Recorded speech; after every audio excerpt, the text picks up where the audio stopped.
गुरु प्यारी साथ संगत,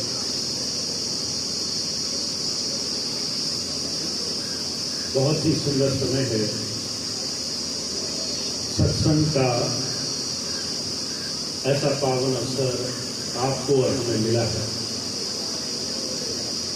ये समय जिसमें हम दुनिया के सारे काम पीछे छोड़कर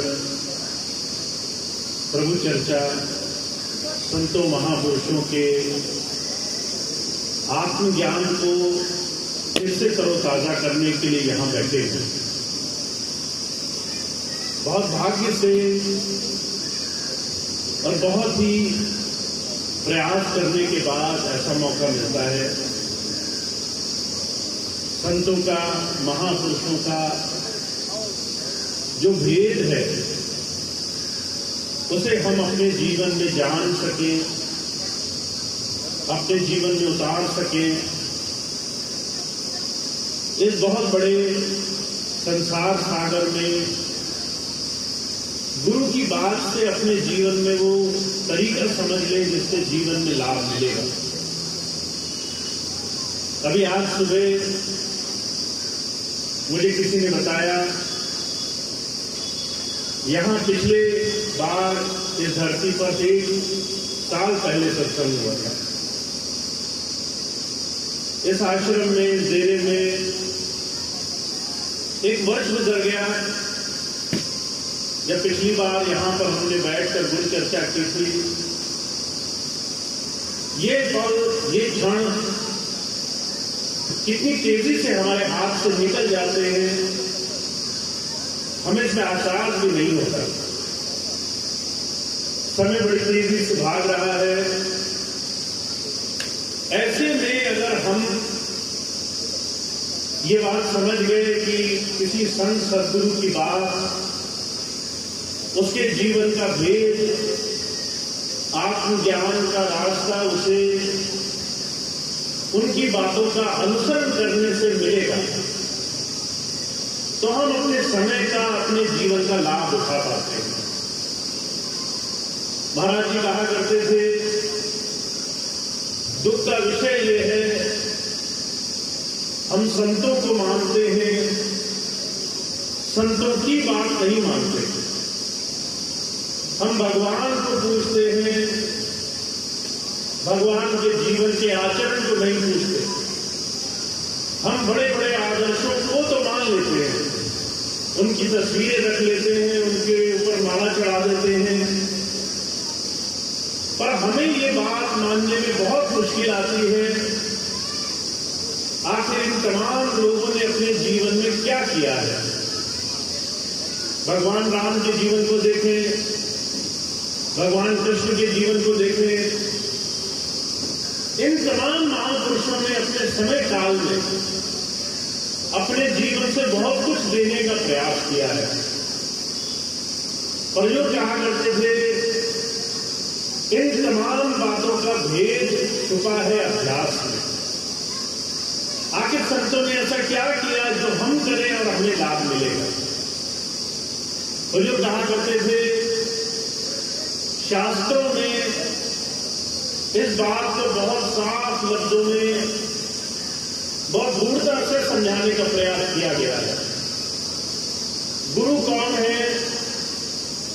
जो हमारे अंदर अंधकार को दूर कर सके और उसके अंदर प्रकाश कर सके, हमें प्रकाश से जोड़ सके। बड़ी सीधी जबान में, बड़ा साधारण लफ्जों में गुरु शब्द की व्याख्या की गई है, जो आपको संसार के तमाम विकारों से उठा करके जीवन में उस परमात्मा के सुख की तरफ ले जाए, जो आपके जीवन में आपको मृत्यु के भय से निकालकर सदा के जीवन की तरफ ले जाए, जो आपको अंधकार से उठाए और आपको प्रकाश से जोड़ दे। और जो कहा करते थे, ये साधन हम अपने जीवन में प्राप्त कर रहे हैं या नहीं कर रहे, यहां से गुरुमत की शुरुआत होती है। तो जब जब हम अपने जीवन में देखेंगे, अपने स्वयं के जीवन को टटोल कर देखने का प्रयास करेंगे, तब वहां से धर्म की शुरुआत होगी। जब तक अपने जीवन को नहीं देखते, बाहर संसार में कितना ही विचरण करें, आप तीर्थ व्रत करें, सारी दुनिया नाम लें, आप यज्ञ हवन करें, उपवास रखें, बड़े बड़े मंदिरों में जाएं, खूब श्रद्धा भाव रखें, पर आप अपने अंदर इस भेद को जानने के लिए, अंधकार को पार करने के लिए प्रयास नहीं करें, तो बात हमेशा अधूरी रहेगी। इसलिए हुजूर कहा करते थे, गुरुमत की शुरुआत होती है अंधकार से। आपने अपने अंतर का अंधकार अभी देखा है या नहीं देखा? जब हम अपने सामान्य जीवन को देखते हैं, मैं कई बार देखता हूं बहुत से भाई बहन आते हैं, बहुत सारी परेशानियों में फंसे रहते हैं। वो परेशानियां आपका अंधकार है। आपका मन संसार में जो विचलित है, वो आपका अंधकार है। दुनिया की चिंताएं, दुनिया के शोक, दुनिया की तमाम चीजों में उलझना, ये वो अंधकार है जिससे हम निकल नहीं पा रहे। अगर मैं आपसे पूछूं कि आपके जीवन में क्या चल रहा है, तो सबसे पहले आपको वो याद आएगा जो तमाम चीजें आपके दुख का कारण बनी हुई है। घर है, भविष्य है, संसार के दूसरे काम काज है, रिश्ते नातेदारी है, मुकदमेदारी है, सांसारिकता है, लेन देन है, ऐसी अनगिनत चीजें हैं जिन्हें हम हर रोज अपने जीवन में दुख की तरह देखते हैं। बुजुर्ग कहा करते थे, ये सिर्फ सांसारिक दुख नहीं है, आपकी मन, आपकी आत्मा इसमें पूरी तरह से रमी हुई है। आप इससे बाहर निकलने के लिए अगर प्रयास नहीं करते तो संसार के तमाम दुख आपका पीछा पकड़े रहेंगे। ये वो अंधकार है जिसमें हम हर रोज जीते हैं। बुजुर्ग कहा करते थे, पहला स्थूल स्वरूप, बाहर संसार के दुख जो शरीर से जुड़े हैं, मन से जुड़े हैं। आपका घर से जुड़ी हुई चिंताएं, आपके बच्चे, आपकी जमीन, आपके मुकदमे, आपका स्वास्थ्य, ये वो तमाम चीजें हैं जिसमें आज 90% आदमी उलझा हुआ है। हम जब कभी बात करते हैं, शरीर के स्तर से बात करते हैं, किसी को शरीर से दुख है, कोई उससे ऊपर उठ गया तो उसको मन से दुख लगा हुआ है। कहा कोई तन दुखी, कोई मन दुखी, कोई चित्त उदास, एक एक दुख सबन को सुखी संत कर रहा। हमारे संसार के दुख जो शरीर से है, फिर मन से है, कहते हैं तमाम वो दुख हैं जिससे संत छुड़ाने के लिए आपको नाम देता है, दुखों से छुड़ाने के लिए आता है। अब अगर सवाल किया जाए कि इन दुखों से छूटने के लिए हमने क्या किया, तो एक बहुत बड़ा संकट, एक बहुत बड़ी समस्या हमारे सामने आती है। क्योंकि हम सच जानते हैं, हमारे जीवन में हम हर रोज संसार के संकटों में उलझे हुए हैं और उसके इलाज की तरफ अभी हमने चलना शुरू नहीं किया। अगर आपके शरीर में कष्ट हो, पेट में दर्द हो, सर में दर्द हो, डॉक्टर के पास जाओ, डॉक्टर आपको कहे कि भाई ये 5 दिन आपको ये नियम अपनाना है, ऐसे दवाई खानी है, ऐसे तरीके करने हैं, आप वो दवाई ले आओ पर आप उसको खाओ नहीं, तो जो कहा करते थे आपको फौरन आराम नहीं मिलेगा। अगर आपने दवाई खाई तो आधे घंटे में आपको नजर आएगा कि आपका दुख कुछ कम हो रहा है। हमारे संसार के तमाम विषय विकारों के झंझट, दुनिया की तमाम आसक्ति, दुनिया के रोग भोग, ये वो अंधकार है जिससे हम अभी तक छूटने के लिए रास्ता नहीं खोज रहे हैं। इसलिए महाराज जी कहा करते थे, संत की शरण का लाभ उसे मिला है जो शरणागत होकर के उनकी बात पर अमल करता है। गुरु की बात बड़ी सहज होती है। वो ये नहीं कहते कि आप संन्यास ले लो, घर से तकलीफ है तो घर छोड़ दो, शरीर से तकलीफ है तो शरीर छोड़ दो, ये रास्ते नहीं बताते। संतों के रास्ते, महापुरुषों का साधन बड़ा सहज होता है। का साधु बोले सहज स्वभाव। साधु एक सहजता से कोई बात कहता है, वो बात अनुसरण कर ली जाए, उसका पालन कर लिया जाए, तो मन से, तन से दुनिया के तमाम बंधन कुछ हल्के होने लग जाते हैं। हमें इस बात का भरोसा बनने लगता है कि हमारे और संसार के दुखों के बीच में वो परमात्मा, वो प्रभु शक्ति हमेशा विराजमान है। वो हर एक चीज अपनी समर्थता से हल करेगी और हमें इस चीज की चिंता करने की आवश्यकता नहीं है। ये विश्वास सिर्फ गुरु दिला सकता है।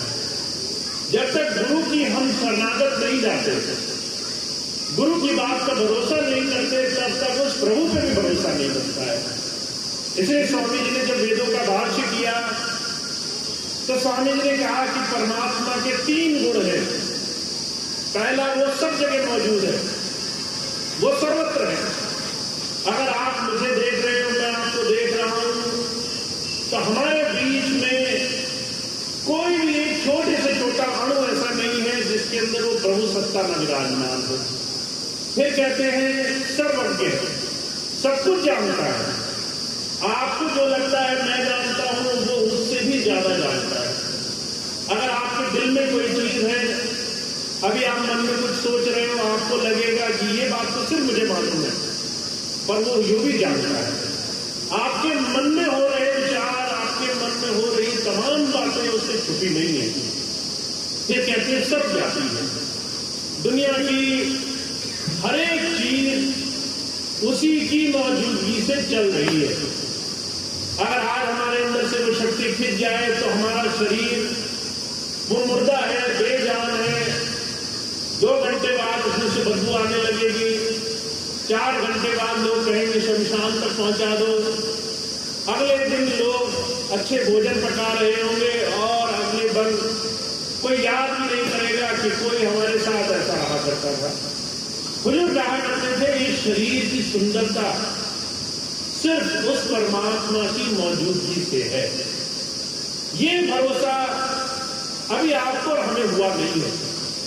अगर मैं आपसे कहूं कि चिंताएं छोड़ दो, तो आप सोचेंगे अगर हम नहीं करेंगे तो चिंता हमारे काम कैसे चलेंगे।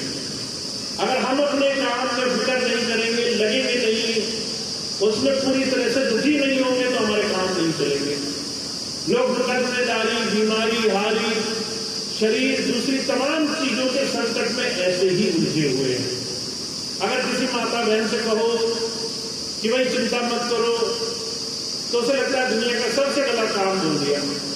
भाई से कहा कि भाई कितनी बीमारी है, तकलीफ है, चिंता मत करो, भरोसा रखो, तो उन्हें लगता है कि ये चीज असंभव है।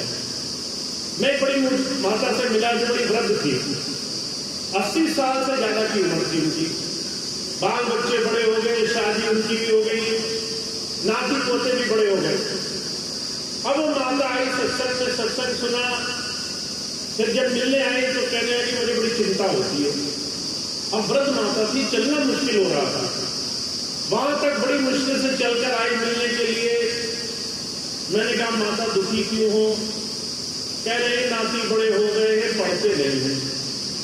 अब नाती की जिम्मेदारी माता की नहीं है, उनके माता पिता मौजूद हैं। आप उनके माता पिता के भी माता पिता हो, आप दूसरी पीढ़ी में हो। अपने बाल बच्चे आपने बड़े कर दिए, उनको समझ बना दिया। तो चिंताएं ऐसी हैं, जो भोग, जो कर्म हमारा है भी नहीं, हम उसको भी बांध करके दुख उठाते हैं। बुजुर्ग कहा करते थे, इसलिए हमारे हिंदू धर्म समाज में अलग अलग तरह का विधान, अलग अलग तरह की व्यवस्थाएं बनाई गई थी। जब आप गृहस्थ भोग लो तो 40-50 साल की उम्र में जब आपको लगे आपकी जिम्मेदारी पूरी हो गई, तो मन को इन तमाम चीजों से हटाने का नियम बनाना है। आपके बच्चे बड़े हो गए, अब वो जिम्मेदारी संभालेंगे, अब आपकी जिम्मेदारी नहीं है। तो आपको संन्यास लेना है। संन्यास क्या था? मन से दुनिया की तमाम चीजों से कुछ कुछ छूटने का जतन करना। जिस दुनिया को पहले समाया था अभी उसी को निकालना है, अब उसी से छूटना है। पर जो कहते हैं हमारा जीवन पहले शरीर से फिर मन से संसार के भोगों में ऐसा लंपट है कि हम चाह करके भी दुनिया के अंधकार नहीं मिटा पाते। तो जब संत आते हैं, जब सदगुरु हमें नाम देते हैं, तो वो हमें तरीका सिखाने के लिए आते हैं कि आपको सिर्फ गुरु के चरणों में मत्था नहीं टिकाना है, उससे आपका सिर्फ मन धोखे में आएगा। बहुत से लोग आते हैं, उन्हें लगता है कि सिर्फ बाहरी कर्म कांड से उनके सारे काम हो जाएंगे, और संत आते ठीक उससे उलट हमें कोई बात समझाने के लिए कि आपको अपने मन को शरणागत करना है। बहुत से भाई बहन मेरे पास आते पिछले दिनों से, कहते भैया जी आपने पैर छुआने को मना क्यों किया? और मैंने कहा सिर्फ इसलिए कि मन को आसान तरीका न मिल जाए। मन के लिए आसान है, गुरु जी के दर्शन कर लिए, पैर छू लिए, फिर मन कहेगा हमारे सारे जतन हो गए, हमने अपने सारे कर्म कर लिए जिससे हम कुछ अच्छा कर सकते थे, अब हमारे पास बचा क्या करने को? अंधकार में डूबने के ही रास्ते बचे हैं। हमें चिंताओं में लगना है, मुकदमे की चिंता करनी है, बीमारी की चिंता करनी है। बुजुर्ग कहा करते थे कि मन का वो धोखा है जिससे गुरु निकालने के लिए हमें कर्म कांड से अलग करने के लिए आता है। इसलिए कबीर साहब ने कहा है इस मन की गति को समझो। ये मन तुम्हारे शरीर में बैठा जरूर है, पर अभी तुम्हारा मित्र नहीं है, तुम्हारा साथी नहीं है, तुम्हारा दोस्त नहीं है। ये हर पल तुम्हें गलत संगत में उलझाने का काम कर रहा है। महाराज जी पहले छोटी सी मिसाल फरमाया करते थे, कहा करते थे अगर तुम्हारा मित्र शराबी हो और शराब पी करके लड़ाई झगड़ा कराए, अब क्योंकि आप उसके दोस्त हो, जब पुलिस उसको पकड़े, उसको लाठी बजाए, तो आप भी पकड़े जाओ और आपकी भी पिटाई हो जाए। क्यों हो जाए? क्योंकि शराबी और एक विषय विकार में पड़े हुए की संगत मित्रता आपको वहां तक ले गई। आपने दोस्ती निभाई और ऐसे के साथ निभाई जो खुद विचारों में गिरा हुआ था। कबीर साहब कहते हैं यही मन की स्थिति है। मन को अपना दोस्त मत मानो, मन तुम्हें लालच में उलझा करके बड़े उल्टे काम कराएगा। इसलिए कबीर साहब कहते हैं मन लोभी, मन लालची, मन चंचल, मन चोर, मन के चले मत चालिए, मन पलक पलक चोर। मन के अंदर लोभ भरा है विकारों का। मन लालची है कि सब कुछ मेरे पास हो, दूसरा गरीबी में मर जाए, मुझे कोई फर्क नहीं पड़ता, सब धन मेरा, सब मान मेरा, सब पदवी मेरी, सारी चीजें मेरे पास होनी चाहिए। ये मन की गति है। अगर आपको विश्वास नहीं होता तो आप अपने जीवन में झांक कर देख लो। अगर किसी दूसरे को 2 पैसे ज्यादा मिल जाए तो मन खुश नहीं होता। मन कहता है बताओ उसको इतना दे दिया, भगवान ने हमें कुछ नहीं दिया।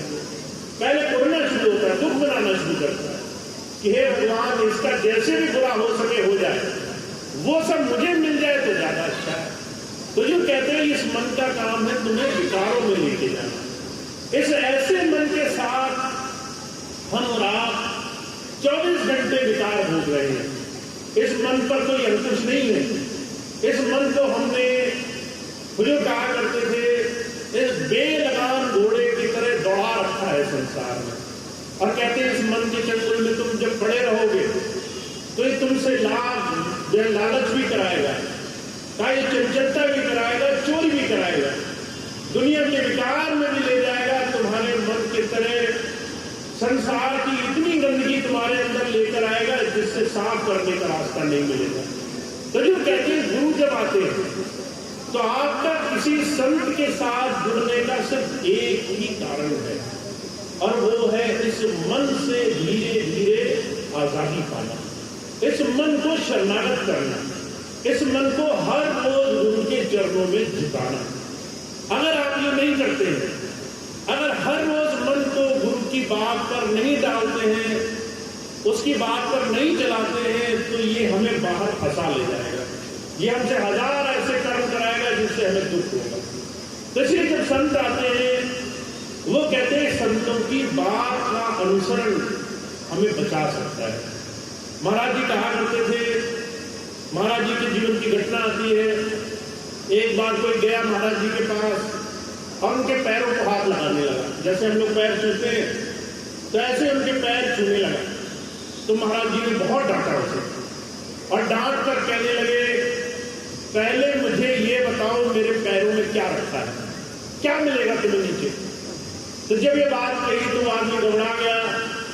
अब क्योंकि संस्कृति स्वभाव हजार चीजें होती है, हमने सोचा पैर छूने से आदर हो जाएगा। महाराज जी ने कहा तुम नीचे झुकोगे और मन तुम्हें ये बुलावा देगा कि तुम्हारे सारे सच्चे कर्म हो गए। इसके बजाय तुम गुरु की आंखों में देखो। तुम अगर एक पल, एक घड़ी, आधी घड़ी, आधी से बुनियाद अगर क्षण भर के लिए भी तुमने उसकी तरफ देखा, मन में प्रार्थना बन गई, मन में संकल्प बन गया कि मैं आपकी बात को मानने का संकल्प उठाता हूं एक क्षण में, तो जो कह रहे हैं तुम हजार बार जो पैर पर झुकोगे उससे ज्यादा लाभ तुम्हें एक क्षण में मिल जाएगा। अब तुम ही फैसला करो, तुम्हें बार बार पैरों में गिरना है या एक बार मन में संकल्प लेकर गुरु के सामने उसकी बात पर चलना है, उसकी बात से तुम्हें लाभ उठाना है। मुझे कहा करते थे ये आपके आगे बड़ा सुंदर विकल्प है, बड़ा सुंदर रास्ता आपके सामने है। आप हर क्षण गुरु से कुछ प्राप्त करें और मन का निकार दूर हो, या फिर आप कर्म कांड में लगे, मन को सिर्फ ये धोखा रहे कि मैं आया सत्संग में, मैंने आकर पैर छू लिए, मैंने आकर अपनी बात कह ली तो मेरे सारे कर्म हो गए, अब मुझे कुछ नहीं करना है। मुझे कहा करते थे ये बड़ा भारी बुलावा हमें मंगली से छुड़ा नहीं पाएगा। इसलिए जब संत आते हैं बार बार कहते हैं आज के समय में, कलयुग में, अगर आपको कोई भी एक सच्चा रास्ता चाहिए जिससे जीवन सफल हो जाए तो वो है गुरु से हर पल हर घड़ी उसके वचन से जुड़ने का प्रयास करना। जो भी बात संतों महापुरुषों ने कही उस बात में जीवन में अनुसरण हो जाए। हमारे स्वामी जी महाराज अक्सर एक मिसाल फरमाया करते थे, महाभारत काल का जिक्र है, गुरु द्रोणाचार्य थे, सारे राजकुल के बच्चे उनके पास शिक्षा लेने जाते थे, उसमें कौरव भी थे, पांडव भी थे।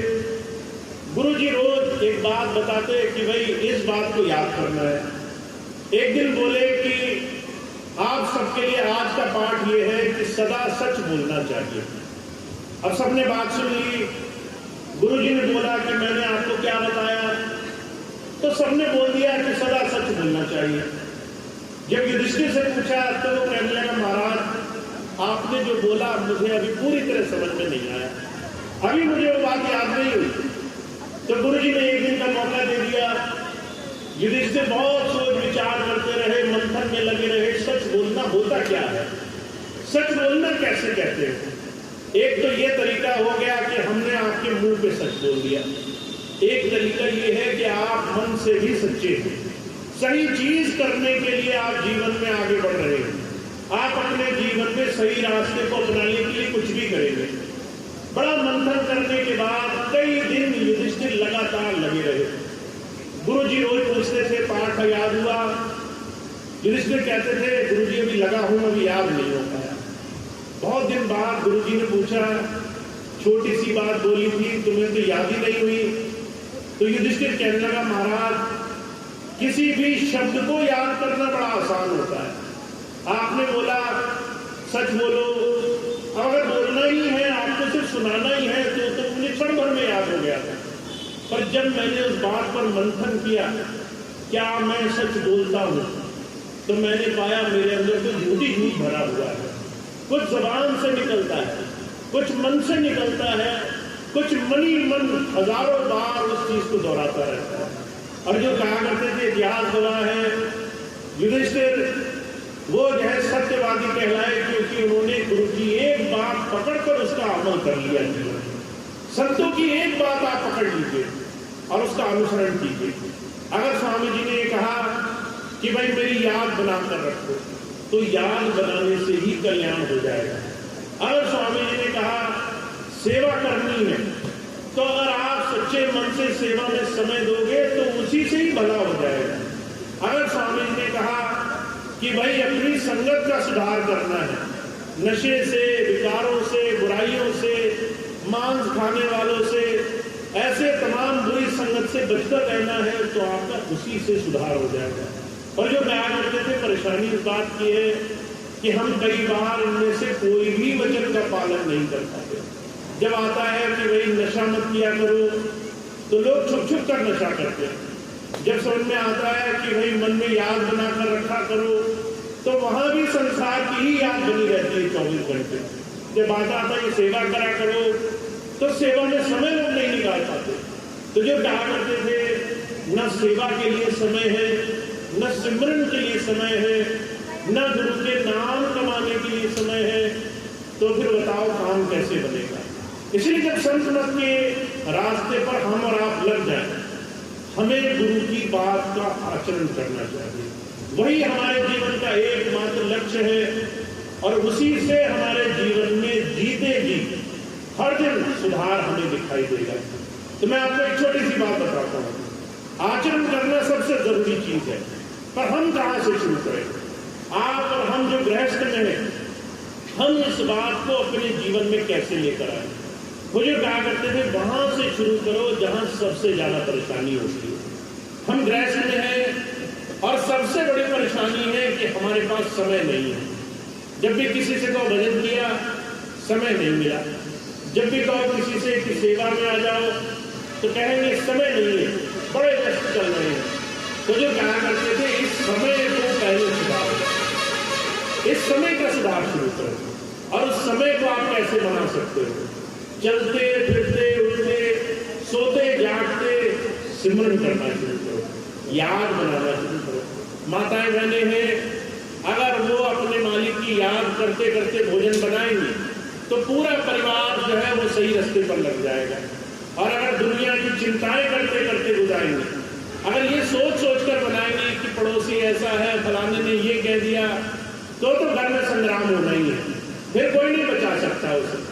तो जो कहा करते थे भाइयों और बहनों के लिए एक जैसा नियम है। आपके मन में बहुत सारा समय खाली है आपके पास। आप चलते फिरते, कारोबार करते, नौकरी चाकरी करते, अपने मन में शुक्राना बनाओ, अपने दिल में, अपने हृदय में उस मालिक की याद बनाओ। दम दम घड़ी घड़ी अपने जीवन में किए हुए उपकार, जिससे आपका जीवन दूसरे 1000 लोगों से बेहतर है, उसके लिए अपने जीवन में उस प्रभु का उपकार मानो। और जब आप यहाँ से शुरू करोगे, मुझे कहा करते थे जैसे बूंद बूंद से घड़ा भर जाता है, वैसे ऐसे 2-2, 4-4 क्षण आप जो याद बनाओगे, उससे आपका मन शर्माहट होने लग जाएगा, मन गुरु की याद में लगने लग जाएगा। तो हमारा सबसे पहला आसान नियम क्या होना चाहिए कि हमें अपने 24 घंटे में ज्यादा से ज्यादा समय गुरु की याद से जोड़ना है, गुरु की याद से लगाना है। और जब आप ये काम शुरू करोगे, तो आपके लिए भजन, सिमरन, गुरु की सेवा, सत्संग सब आसान हो जाएगा। सारे रास्ते बहुत ही सुंदर बनने लग जाएंगे। तो आज से इस बात को घर लेकर जाए कि हमारा समय हमें गुरु की याद में कैसे लगाना है। आप चलते फिरते लगाएं, बहुत अच्छा है। खाना बनाते खाते लगाएं, बहुत अच्छा है।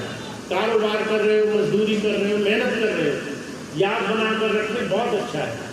पर अगर आपने सारे काम कर डाले और याद के लिए आपको 2 क्षण नहीं मिले, तो समझ लीजिए बहुत समय के बाद भी नाम लिए का कोई फायदा नहीं है। बहुत से भाई बहन मुझसे बार बार कहते हैं कि भैया जी नाम दीजिए, नाम दीजिए। मैं सोचता हूँ नाम देंगे और जो नए होंगे वो भी ऐसे बैठ जाएंगे, तो मेरा काम तो और मुश्किल हो जाएगा। इसीलिए पहले हमें गुरु की बात को बनाना है। नाम पाना और देना बड़ा आसान है, और जब स्वामी जी की इच्छा होगी नाम भी मिलेगा। इसलिए नाम को पाने में जल्दी मत कीजिए। नाम कमाएंगे कैसे, नाम के लिए जुड़ेंगे कैसे, उसमें ज्यादा ध्यान दें। तो जितने भाई बहन अभी तक जुड़े हैं, एक बहुत सुंदर चीज तो ये हुई है पिछले 1 वर्ष से बाराबंकी में सत्संग और सभी भाई बहनों के प्रेम भाव से धीरे धीरे संगत में जुड़ाव बनना शुरू हुआ है। तो एक बहुत सुंदर चीज हुई है, उसके लिए आप सबको बहुत बहुत आभार है। पर एक और काम करना है, वो ये कि हमें बजाय इसके कि नाम मिले, हमें जो गुरु का प्रेम और उसकी याद बनाने का साधन मिला है, उससे अपना हर दिन गुजारना है, हर दिन उसकी याद में लगाना है। और आपके पास ऐसे कई क्षण मिलेंगे आपको जब आप ये काम कर सकते हैं। तो आज मैं आपसे सिर्फ एक बात कहता हूँ, सिमरन पर खूब जोर रखो। जितना आप सिमरन पर जोर रखोगे उतना आपको भजन सिमरन में तरक्की मिलेगी। एक छोटी सी बात आपको और बताता हूँ। एक भाई आए मेरे पास, कहने लगे भैया जी हम जब आंखें मूंद करके ध्यान करने बैठते तो हमारा मन भागता है बाहर, हम जो है वो शब्दों का जाप करने की कोशिश करते हैं और वो बार बार छूट जाता है, बार बार जो है मन उससे हट जाता है, क्या किया जाए? तो मैंने उनसे कहा कि सिमरन ध्यान से पहले की जाने वाली चीज है। इसका मतलब ये हुआ कि जैसे माताएं बहनें घर में खाना बनाती हैं, अगर उन्होंने खाना बनाना है तो पहले सब्जी खरीदनी जरूरी है। ऐसे ही अगर आपने आंखें मूंद कर साधना करनी है तो पहले आपको मन गुरु की चरणों में लगाना जरूरी है। पहले सिमरन करो, और सिमरन का तरीका बड़ा आसान है। आप खाली बैठे हो, याद बना लो। आप चल फिर रहे हो, याद बना लो। घर में हो, कारोबार में हो, किसी भी जगह मन खाली हो, सिमरन कर लो। आपके जीवन में जो भी अच्छा हो रहा है उसके लिए उस प्रभु का धन्यवाद हो।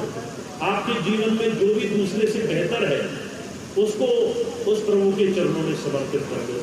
महाराज जी कहा करते थे कि अगर आपने अपना नजरिया बदला तो आपके जीवन में सारी कायनात बदल जाएगी। एक तरीका ये हुआ कि परमात्मा ने हमें जो दिया है वो दूसरों से कम दिया है।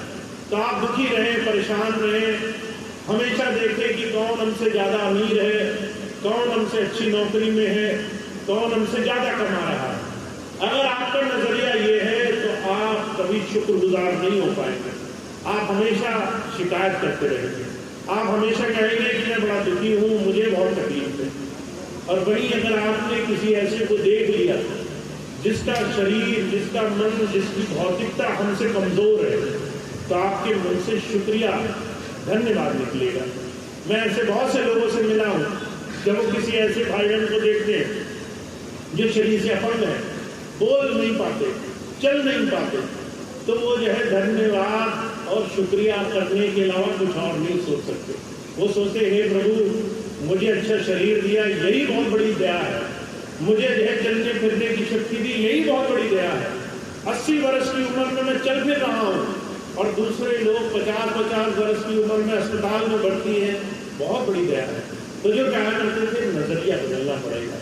एक तरीका तो ये है कि जो हमें मिला है वो पर्याप्त है, और दूसरा नजरिया ये है कि जो हमें मिला है वो कुछ भी नहीं है, हम बड़े अभागे हैं। तो जो कहा करते थे आपको वो नजरिया अपनाना है जिससे आपके अंदर से उस मालिक का शुक्रिया निकले, उसके लिए धन्यवाद निकले, उसके लिए आप उपकार माने, उसके लिए उसकी याद करके मन में शुक्र मनाएं। इसे सिमरन कहते हैं। जिस दिन सिमरन बनने लग गया उस दिन आप जब आंखें मूंद करके बैठेंगे तो आपका ध्यान बड़ी आसानी से लगेगा। तो आपके लिए बहुत आसान तरीका है, आपको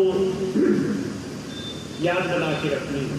चलते फिरते जितना भी हो सके अपना ध्यान उधर बना के रखना है। तो सिर्फ मैं इतनी बात कहता हूँ, आज के समय में इस कलयुग के पूरी तरह से जहाँ चारों तरफ हाहाकार मची हुई है, जहाँ हर तरफ दुखी दुख है, वहाँ पर आपको एक तरीका मिला हुआ है कैसे आप अपने मन को उस प्रभु धारा से जोड़ करके जीवन में उसकी दया प्राप्त कर सकते हैं।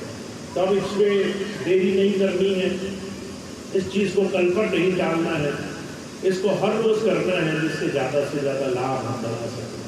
तो इतनी बात कह के मैं अपनी बात समाप्त करता हूँ। स्वामी जी महाराज की दया से पिछले 1 वर्ष में आप सभी बाराबंकी आसपास की संगत के प्रेम भाव से, सेवा और भाईचारे की भावना से एक बार दोबारा से हम गुरु नाम लेने के लिए ऐसे प्रेम भाव से इकट्ठा होना शुरू हुए हैं।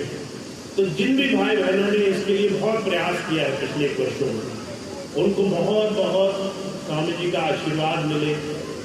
जिन्होंने खूब सत्संग किए हैं, जो आपके घरों तक गए हैं, जो आपके गाँव में गए हैं, जिन्होंने खूब प्रयास किया है, जिन्होंने आपको गुरु प्रेम से जोड़ने के लिए भरसक कोशिश करी है, उन सबको बहुत बहुत आभार। उनको खूब गुरु की कृपा प्राप्त हो, क्योंकि इससे बड़ा आज के समय में कोई पुण्य कर्म नहीं है। जहाँ चारों तरफ लोग बुराई फैला रहे हैं, वहाँ आप किसी एक को भी जोड़ने का प्रयास कर सकें, किसी एक को भी सही रास्ते से लगाने का प्रयास कर सकें। तो पिछले वर्ष जब यहाँ सत्संग हुआ था, आज एक वर्ष के बाद यहाँ पर जितनी भी संगत आज आई है, वो आप सभी की एक वर्ष के प्रेम भाव, बहुत मेहनत का नतीजा है। तो बहुत बहुत आप सबका आभार। अब खूब खूब सत्संग में जुड़े रहना है। बाराबंकी में बहुत खास जरूरत है इस चीज़ की कि आप सब लोग गुरु नाम से जुड़े, सत्संग से जुड़े। जितनी भी बैर विरोध वाली बातें चल रही हैं उससे बचें और आपस में मिल करके गुरु की याद से, सेवा से, सत्संग से अपने जीवन को आदर्श रूप में स्थापित करने का प्रयास करें। तो ये एक वर्ष में बहुत सुंदर ये प्रयास हुआ है। अब ये आगे आने वाले एक वर्ष में और मेहनत करेंगे, जिससे जो भी भाई बहन किसी भी कारण से टूटे हुए हैं वो जुड़े और प्रेम भाव से आगे बढ़े, सत्संग से जुड़े, जीवन में गुरु नाम से जुड़ करके लाभ उठाएं। तो इतनी बात कहकर मैं अपनी बात समाप्त करता हूँ। आज का कार्यक्रम समाप्त होगा। अब इसके बाद सभी भाई बहन जो भी आए हैं, सबके लिए लंगर प्रसाद की व्यवस्था है। सभी भाई बहन लंगर प्रसाद आराम से, जो भाई बहन सेवा करेंगे वो सबको लंगर प्रसाद प्रेम से बिठा के खिला देंगे। जो भाई बहन दूर से आए हैं वो सभी भाई बहन पहले लंगर प्रसाद छक लेंगे और उसके बाद ही वो अपने घर जाएंगे। अब एक प्रार्थना होगी और उसके बाद आज का कार्यक्रम समाप्त होगा। तो सभी भाई बहन 2 मिनट प्रार्थना में अवसर दिया। अगले साल की यही चाहिए